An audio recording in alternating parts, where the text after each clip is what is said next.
Veamos cavidad oral entonces. Okay. Ya, cavidad oral es una zona obviamente que ustedes tienen que manejar absolutamente. O sea, todos los detalles que hay aquí se supone que los tienen que saber y eventualmente yo los podría preguntar acá directamente en la prueba práctica. ¿Ya? Cavidad oral es como un cubo, ¿cierto? Tienen que imaginarse un cubo con un techo y un piso, paredes laterales, una pared anterior y una pared posterior. ¿Sí? Entonces vamos a ir describiendo la cavidad oral de acuerdo a cada una de estas paredes. La pared anterior Los labios. que conforman los labios, ¿cierto? Entonces si yo acomodo acá el cadáver, podría ver los labios. No sé si las personas que están allá alcanzan a ver algo, si no se colocan para este lado. ¿Ve? Ahí están los labios. Entonces los labios son o corresponden a la pared anterior de la cavidad oral. ¿Sí? ¿Qué podemos ver acá en los labios? Está formado por un labio superior y un labio inferior. ¿Sí? El labio superior, de hecho, presenta una zona como de unión con el septo nasal, aquí una depresión, que se llama El filtro. filtrum. ¿Sí? Filtrum, que está asociado entonces al labio superior y el septo nasal. De hecho, si yo continúo por el filtrum, voy a llegar a la zona más elevada del labio superior, que se llama Tubérculo del labio superior. tubérculo del labio superior. Excelente. Luego encuentro una zona de transición de la piel con el labio, ¿sí? Porque si ustedes se fijan, nosotros tenemos la piel de un color y después el labio cambia a su coloración típica rojiza. ¿Ya? Esa zona, esa línea de división, ¿cómo se llama? La vimos ayer. ¿Algo de la zona blanca? No. ¿No les explicaron el vermellón del labio? No. ¿De que los vasos sanguíneos están más externos? Ya, le vamos a preguntar al doctor Ricky si es así o no. Bueno, ahora sí, si yo tengo una zona de unión del labio superior con el labio inferior, eso se le llama... Ritmo oral, ¿o no? O el ángulo oral. Ya, vamos, ¿cuál es? ¿Comisura? Ya. Ojo con el detalle, la comisura y el ángulo oral están en la misma posición. ¿Ya? La Solo que comisura... una por dentro. Exacto, ¿cierto? La comisura es la zona de unión entre el labio superior e inferior y el ángulo oral también lo es, pero como lo dice su compañera, la zona que está como por dentro, ¿cierto? Si yo abro los labios voy a ver la zona de separación, esa zona de separación es la comisura. El sector específico se llama ángulo, ¿ya? Por eso que había un músculo de hecho que se llamaba levantador del ángulo y opresor del ángulo. Ya. ¿Qué más me falta? Bueno, en el caso de los labios, de hecho tenemos acá lateralmente una zona de unión entre el ala de la nariz y el ángulo oral. Ese surco que se marca se llama Nasolabial. nasolabial y de hecho también hay uno acá entre el labio inferior y la zona mentoniana. Ese teníamos ¿Es así o así? No, este surco que se marca ¿Es así? horizontal. Horizontal. ¿viste? Ah, ya. ¿Vieron? Se llama Mentolabial. mentolabial. Es Súper horizontal, bien. el mentolabial. Súper bien, ya, perfecto. Veamos lo que pasa dentro. Resulta que de hecho si yo me meto dentro de la cavidad oral voy a darme cuenta que hay un espacio que está delimitado por los arcos dentarios, ¿cierto? El arco dentario superior e inferior delimitan un espacio específico, un poquito más pequeño, más reducido. ¿Ese se llama? Vestíbulo oral. No, eso se llama cavidad oral propiamente tal, ¿ya? Porque sigue siendo cavidad oral, pero exclusivamente lo que está envuelto por los arcos dentarios superiores. Ah, y lo de adentro. Ahora, lo que está entre esos arcos dentarios, Y los los labios y la boca, ¿cierto? Eso sí, este espacio virtual se llama Vestíbulo. vestíbulo oral, ya la palabra completa, vestíbulo oral, que vestíbulo hay en hartas partes. Ya, el vestíbulo oral entonces es ese espacio virtual ubicado entre los labios superior e inferior y la boca, ¿bien? Es relevante el vestíbulo oral desde el punto de vista clínico porque generalmente las infecciones que se producen en torno a los dientes de alguna manera buscan por dónde salir y lo hacen en dirección al vestíbulo, ¿ya? Entonces ustedes cuando sean o cuando traten pacientes no solamente se tienen que preocupar de los dientes, ¿ya? Porque no son dentistas, son odontólogos, estudian el completo de la cavidad oral. Tienen que chequear el vestíbulo, chequear el paladar, todo, ¿ya? Porque en el vestíbulo siempre se van a pillar con sorpresa, ¿ok? Ya. De hecho, acá en la zona del vestíbulo yo encuentro una banda de tejido conectivo que une el arco dentario con el labio superior, ¿sí? ¿Cómo se llama esa marca? Frenillo superior. Frenillo del labio superior, ¿ya? De hecho acá lateralmente también hay otras marcas, pero que obviamente esto es un cadáver, no las tiene muy notorias, pero debería encontrar una marca ahí de tejido conectivo que se va a llamar frenillo. Lateral. ¿Ya? Son súper importantes porque cuando ustedes estén como en cuarto, quinto año, si todo sale bien, van a realizar o confeccionar prótesis, ¿ya? Para sus pacientes, sobre todo de la tercera edad. Entonces, cuando uno confecciona una prótesis para el arco dentario superior, se tienen que acordar de los frenillos, porque si ustedes no lo hacen, le hacen una estructura plana y sin los socavados para los frenillos, es posible que incluso pasen a cortar ese frenillo, ¿ya? Y el paciente va a referir dolor y ustedes van a entender por qué hasta que se acuerden de la anatomía de la zona. Yo ¿ves? tengo una duda. ¿El frenillo lateral es inconstante? No, sí, siempre están. Siempre ¿ya? está. Los frenillos laterales siempre están, tanto en la parte superior como en inferior. Ya. ¿Por qué cerca de qué diente está? O sea, como los caninos.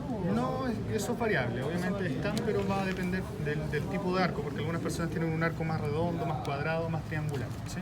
Son las formas más... La forma de la boca. Ya, hablemos de la pared lateral, para ir avanzando. La pared lateral la conforma la buca, ¿cierto? Mal llamada mejilla. Se llama buca porque evidentemente el esqueleto principal está dado por músculo. ¿Cuál es? Buccinado, perfecto. En la buca la verdad es que no hay muchos detalles excepto una cosa. El cuerpo adiposo bucal. No, eso de hecho están los niños, después los adultos no existen. ¿Ya? ¿Qué hay acá en la buca? La papila. Contiene la papila del conducto parotídeo. Súper bien, ¿cierto? Porque ahí aparece en la zona de drenaje del conducto parotídeo, que es ese tubito que sale de la parótida porque esta glándula tiene que enviar su saliva a la cavidad oral y lo hace por esa vía. ¿Ya? La papila del conducto parotídeo, ¿dónde la ubico? ¿En qué zona? Arriba de los molares. ¿Segundo molar? Segundo Ya, molar. tienen que ser súper específicos. Segundo molar. Está inmediatamente frente o al lado del segundo molar superior. ¿Ya? Ahí está. De hecho, si yo quisiera pincharlo, lo tendría que buscar aquí. ¿Ya? No sé si alcanza a ver ese orificio que está ahí. Obviamente acá se ve bastante poco porque es un cadáver, la estructura no está redondita como sí aparece en ustedes. De hecho, si son capaces de tocar con la punta de la lengua, podrían ubicar a nivel del segundo molar superior la papila. Y Ni esta siquiera parte alcanza mi chistosa segundo cuando molar. ustedes deberían tocar como una Es como una voltecita. Sí, exacto. Se puede palpar, ¿cierto? Con la lengua. Si la toco. Bien, ya, Yo tengo una duda. la pared lateral no tiene muchos detalles. Sí. ¿En alguno de los dos lados es más grande la papila?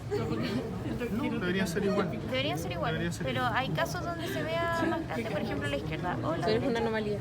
Porque tiene la duda de su caso. Sí. Es Puede que ser, no somos todos iguales, ¿cierto? Tenemos diferencias Rara. anatómicas. Bien, hablemos del techo de la cavidad oral, que lo conforman dos zonas. Una zona que se llama paladar duro. y la zona Paladar posterior blando. que se llama paladar blando, pero también se puede llamar Velo. palatino. velo del paladar, ¿cierto? Porque cuelga, se supone más o menos libre, como una especie de velo, ¿ya? Velo del paladar. El paladar duro se llama así porque tiene un componente óseo. Tiene como 2/3 que están compuestos por ¿qué hueso? El Proceso palatino de la maxila. proceso palatino en la maxila, súper bien. Y el tercio posterior, la última zona, La lámina horizontal del paladar. lámina horizontal del hueso palatino. Ya esa pregunta la ha hecho el doctor Tomás como 1.000.000 de veces cuando están en cuarto y nadie se acuerda, así que por favor que no se le olvide. ¿Ya? En la zona del paladar, fíjense en el detalle, que de hecho si yo toco acá, si ustedes palpan, se van a dar cuenta que nosotros tenemos mucosa, un par de glándulas salivales menores y después inmediatamente está el hueso. O sea, no hay nada entre medio excepto una mínima capa de tejido conectivo. ¿Sí? ¿Por qué es importante eso? Porque si ustedes realizan alguna acción a ese nivel, seguramente el paciente le va a doler un montón. ¿Ya? No sé si le han puesto una anestesia en el paladar. Duele harto. Y aunque ustedes tengan la mejor técnica del mundo, siempre va a doler. Porque cuando inyectan ahí es como si separaran la mucosa del hueso, la despegan. Sería similar a como que si yo levantara la piel. ¿Ya? Eso duele. ¿Ya? Se tienen que acordar de eso. Y sobre todo porque como no hay mucho tejido conectivo, no pueden meter tanto líquido porque se puede producir una necrosis de esa zona. ¿Se puede qué? Se puede producir necrosis, pueden matar el tejido por tanto vasoconstrictor. ¿Ya? Bien, eso es el paladar duro, pero el paladar duro también en la zona anterior, ¿cierto? Justamente posterior a los incisivos aparece unas zonas como rugosas acá, en Los sentido más o menos horizontal. Pliegues transversos. Pliegues transversos del Paladar. Pliegues palatinos transversos. ¿Ya? Pliegues palatinos transversos. ¿Para qué sirven? ¿Por qué están ahí? Buena pregunta. ¿Para la lengua o no?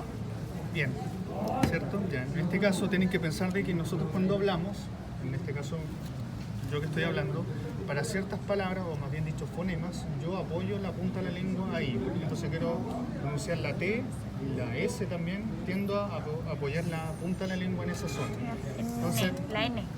esos pliegues que son rugosos permiten que la lengua no pase de largo, que no haga este movimiento, sino que se fije en ese punto específico. ¿Ya?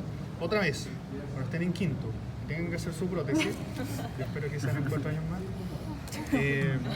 por favor hagan los pliegues palatinos transversos, ¿ya? Porque si no el paciente cuando habla empieza como todas las palabras se escuchan así porque la lengua pasa de largo.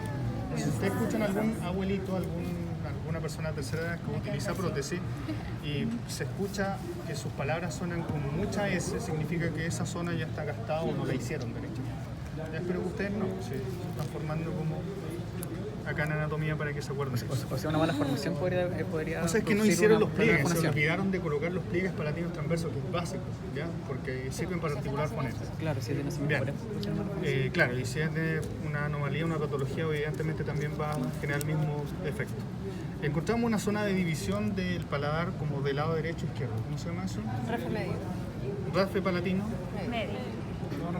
Rasfe palatino nomás. ¿Sí? El profesor lo pasó como rafe medio. Es que en realidad debería ser mediano incluso, pero dejémoslo un rasfe palatino, sí, sí. Bueno, la zona posterior está dada por el velo del paladar o paladar blando, ¿sí? Aquí tenemos varios músculos que la conforman, por eso es una zona un poquito más ancha y sobre todo destaca este elemento que cuelga en la zona final, que se llama La úvula. úvula, ¿ya? Algunos le llaman campanilla, pero acá se llama úvula en anatomía. ¿Ven?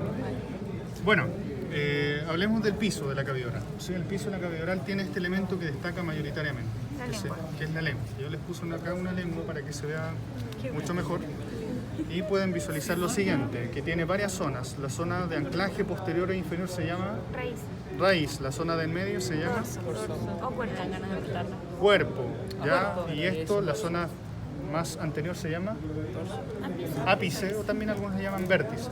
Creo que la palabra más correcta es ápice. Ahora, ¿qué es el dorso? El dorso de la lengua es toda esta superficie que está como arriba, ¿ya? Mientras que esta superficie que está debajo se llama cara sublingual. Este es el dorso y esta es la cara sublingual, ¿ok? Y ahora sí, en el dorso vamos a encontrar varios detalles. Principalmente tienen que imaginarse esto como una especie de alfombra, ¿ya? Y los pelitos de la alfombra son Las papilas. papilas gustativas de distinto tipo. Van a ver unas de tamaño pequeño y puntiagudas que son las filiformes, ¿sí? Y sobre todo esas también desarrolladas en ciertos animales. Piensen en sus mascotas, claro, que tienen como más áspera la lengua, es producto de que esas papilas filiformes son más grandes seguramente por la dieta que ellos tienen, ¿ya? Acá, no sé si alcanzan a notar ustedes que están aquí primero, esos que tienen forma un poquito más grande y como redondeada, ¿sí? ¿Se ven varios? Sí. Pero son más aislados, ¿sí? Ustedes de acá, lo mismo. Se alcanza a ver ahí unas marcadas, chiquititas, más grandes que las filiformes. ¿Cuáles son? En forma de hongo, por eso se llama fungiforme. Súper bien.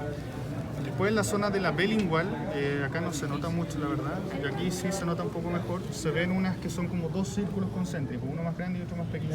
¿No solo dos? Son varias y están en torno al surco final que se llama B lingual. ¿Cómo se llaman? Las circunvaladas. Circunvalada, ¿cierto? Súper bien. Y por último, en la zona lateral de la lengua, yo encuentro esas marcas en sentido paralelo, No hay lentiformes. que se llaman Porque cuando yo busqué solo me parecía que estaba ¿Botones gustativos? No, esas son las ¿O las filiadas? foliadas. Foliadas. Las papilas foliadas son las que se ubican en el margen lateral de la lengua, ¿ok? ¿Cuáles son las lentiformes? Lentiformes. Porque Ya. cuando yo busqué solo parecía Y las El doctor les enseñó. ¿Y los botones gustativos? Claro. pero que solo estaban animales en rumiantes y Sí, la verdad es que esas son cosas como más específicas y no creo que sean relevantes para este curso, ¿ya? Si las mencionó seguramente fue un alcance, ¿ya? Las cuatro que hemos dicho son las principales, ¿bien? Bueno, después la lengua va a tener una zona de unión con la parte más posterior, ¿sí? Se une de hecho con esto, que forma ya parte de la laringe, ¿sí? Que se llama epiglotis, ¿cierto? La epiglotis se une a la lengua y lo hace mediante tejido conectivo, que deja de hecho dos marcas lateralmente, ¿sí? Y una entre medio y un espacio, ¿sí? ¿Cómo se llaman esas cosas que están a los lados? Esas zonas como ligamentosas que unen lateralmente, una que une en la mitad y la otra que une lateral. ¿Qué son? Son pliegues, ¿cierto? Se llaman gloso. ¿Faringeo? Sí, gloso epiglótico medial y Gloso lateral. epiglótico lateral y gloso epiglótico medial. Ya creo que debería ser mediano en todo caso, pero no sé cómo se lo habrá dicho al doctor, ¿ok? Y entre el pliegue gloso epiglótico medial y el lateral aparece un espacio socavado que se llama... Ya, eso es como un pinchazo seguro, ¿ah? ¿Cuál? ¿Cómo se llama ese espacio? ¿Surco? Ya, ¿cómo se llama el espacio que se encuentra en el pie, entre el pie gloso epiglótico lateral y medial? No me hagan decirlo no porque cuesta. ¿Ya? Lateral y medial. ¿Cómo se llama ese espacio? Entonces, si se los pincho no van a saber nada. Vallécula. La vallécula epiglótica. Sí, ya turca no puede ser. Vallécula epiglótica. ¿Sí? El espacio que está ahí se llama vallécula epiglótica. ¿Sí? Entonces que se ubica entre ambos pliegues. Súper bien. Ya, por último vamos a decir que en la zona posterior de la lengua, ya no se nota mucho, pero ustedes los que tienen mejor visión alcanzan a ver. Se ve que en la zona final de nuestra cavidad oral, que es la pared posterior, tiene un espacio grande, ¿cierto? Que se llama el istmo de las fauces, ¿cierto? Que es el espacio que permite que el alimento pase de la cavidad oral hacia la orofaringe. El istmo de las fauces está delimitado por varias zonas. El paladar blando, ¿cierto? Velo del paladar, pero lateralmente aparece ese pliegue que une el paladar blando con la lengua, se llama Palato gloso. palato gloso, ¿sí? Más posteriormente hay otro pliegue que es ese que está ahí, que se llama Palatofaringio. palatofaringio, y entre ambos pliegues aparece una Fosa tonsilar. tonsila, ¿cierto? Que se llama tonsila palatina, ¿sí? Tonsila palatina, que es la que uno clásicamente conoce como amígdala. ¿Ya? Ustedes saben que se llama tonsila palatina. Sí, la palabra debería ser tonsila. ¿Ya?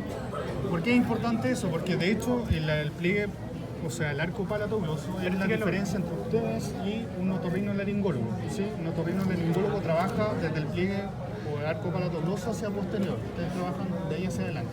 ¿Ya? Por eso es que nosotros no podemos hacer una operación de tonsila. Estamos facultados, en teoría sí, pero como es una zona de división anatómica distinta, trabajo todo especialista. También nos nombraron en clase la tonsila lingual. Exacto, eso yo. ¿Ya? En la zona posterior de la lengua, en la zona de la raíz, se ve, no sé si alcanzan a notar, pero ahí en la parte final se ve la B lingual, pero la zona posterior está como bastante grumosa. Eso también es tejido linfoide, corresponde a la tonsila lingual. ¿Sí? Entonces, si ustedes lo piensan, están las tonsilas palatinas a ambos lados, la tonsila lingual en la parte baja y es como una especie de escudo para protegernos ante los primeros microorganismos que quieren entrar. O sea, ¿ya? sí son partes, De hecho, en histología esto lo deberían ver. ¿Se acuerdan de algo que se llama el anillo de Boldeyer? ¿Les suena? Aún no tenemos histología. Ah, cierto, ustedes están en primero. Ya. Sí, están en quinto. Pensé que estamos en segundo semestre ya. Si pasan anatomía van a... Ya.